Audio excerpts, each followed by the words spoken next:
یوه تېروتنه مو ژوند خرابولی شي. نن درته د هیکر په اړه پوره معلومات درکوم. څنګه یو ساده وایرس په ټوله نړۍ کې خپور شو.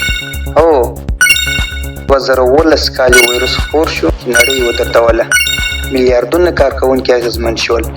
حتی لوی شرکتونه هم خوندي نه دي. نو عادي خلک څنګه خوندي کېدای سي؟ ډېر خلک جعلي لینکونو له لارې هک کېږي، نه د پیچلي پروګرامونو له لارې.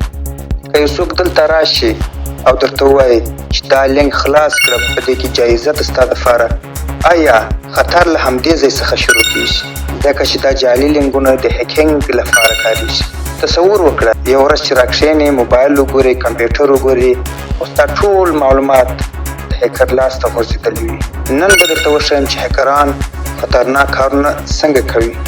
خپل معلومات، مالي سرچینې خوندي وساتئ. هیکر هغه څوک دی چې کمپیوټر، موبایل، آنلاین سیستمونو ته لار پیدا کوي. هیکران دوه ډوله دي.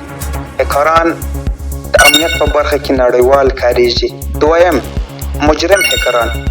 مجرم هیکران هغه خلک دي چې خلکو ته زیانونه، تاوانونه رسوي. هر څوک کولی شي هیکرانو له کړنو سره مخ شي.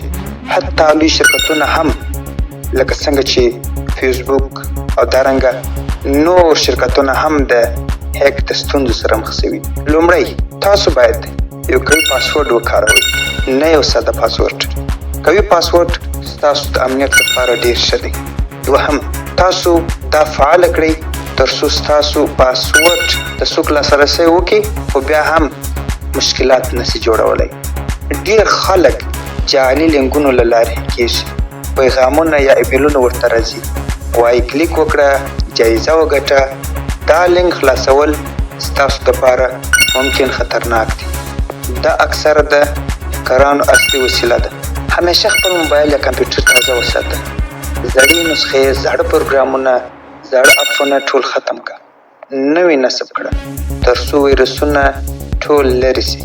په عامه وای فای کې حساب کارونه مه کوه او ټول پارک یا بازار کې پانګونه، کار یا شخصي معلومات مه لیږده.